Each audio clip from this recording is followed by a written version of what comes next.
I'd like to talk to you about the project today that we are beginning. This is the Library Improvement Project.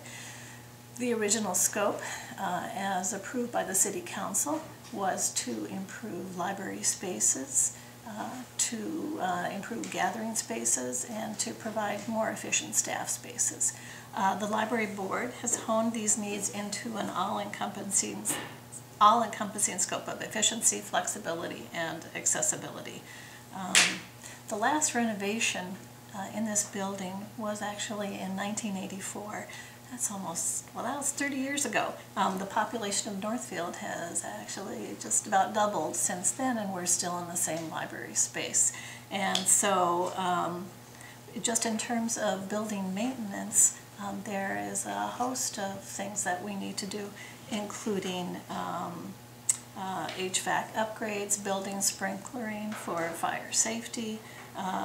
We have collector street requirements on Washington Street. We need a sidewalk out there for people to access safely the building.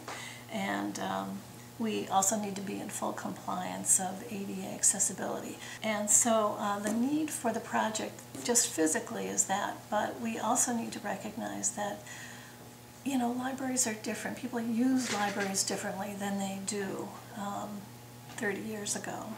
People use them for gathering, community events, internet access, book clubs, connecting with all sorts of literacy, financial, digital, and of course early literacy. The library's always been a hub in the community, and we continue to be that hub, and our gate count, our visitor count increases every year. So you may ask how it will benefit the community. Well, they'll get a better library and they'll get great community space. One of the key features of the plan calls for an expansion of the building next to Washington. It's an area that we're calling the Commons, and that will serve as an area for returns and checkout, for popular materials display, for Holtz pickup and Wi-Fi access, for stroller parking, for community bulletin boards and library bulletin boards. It will also have table and chair seating for our library patrons, people to hang out, drink their coffee, access free Wi-Fi, meet their neighbors. The great thing about this space is that so many of the furnishings that will be in there will be mobile, and so we'll be able to move the furniture out of that space and have, you know, concerts, author readings, things like that. The thing is, by creating this space, it allows us to move that center stairway into the Commons area, and by doing that we're doubling the children's space, and we're increasing by a third the adult space. So it's like the linchpin to the Library Improvement Project. We'll also be increasing the seating space upstairs and down, which is great. We'll be updating the existing meeting room, which if you've ever been in there, you know how much it's needed. And we'll be adding quiet study and conference space. This room actually will become quiet study and conference space for the public. And of course, we'll have much better bathrooms.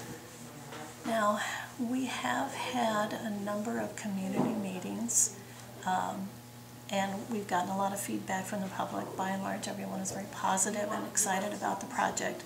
We have heard some concerns about the fact that the addition, that Commons area, appears as a glass window wall, and so the interest is, or the concern is, well, energy efficiency. Well, you know what? That space is going to be more energy efficient than this existing building that was built in 1909. This part of the building is basically a heat sieve, and the Commons area will be much more energy efficient than the original building. The glass addition makes it not compatible with the original building, but our architects, who by the way are Sarah Weiner, Michael Rare, and Chris Schmidt, they are just fabulous. They've done lots of library renovations. They They feel that in working with historic preservation groups from both the Northfield area and from the state, that the direction that they have been given is to not try and mimic the original building at all, but really to highlight the original building, and that glass area allows us to be able to view the original building from the outside, and it really highlights it. One thing we do need to hear from more for the community is, right now the City Council has approved a $1 million funding. We're also using $300,000 of library gift funds, and the Friends and Foundation are fundraising for us, and we need to hear from the community. They need to help us support that through their donations and through their advocacy. The next thing we've got going is we're meeting with the City Council in a work session on October 14th, and we're going to be presenting this plan and the preliminary pricing. And October 21st, we are going to the City Council for that final approval to move forward into construction documents. We hope to go into to construction in early spring, and we will be closing this library for service. At that time, we'll be providing interim services at City Hall. We're hoping to ramp up what our booker outreach, so we'll have the bookmobile back out on the road.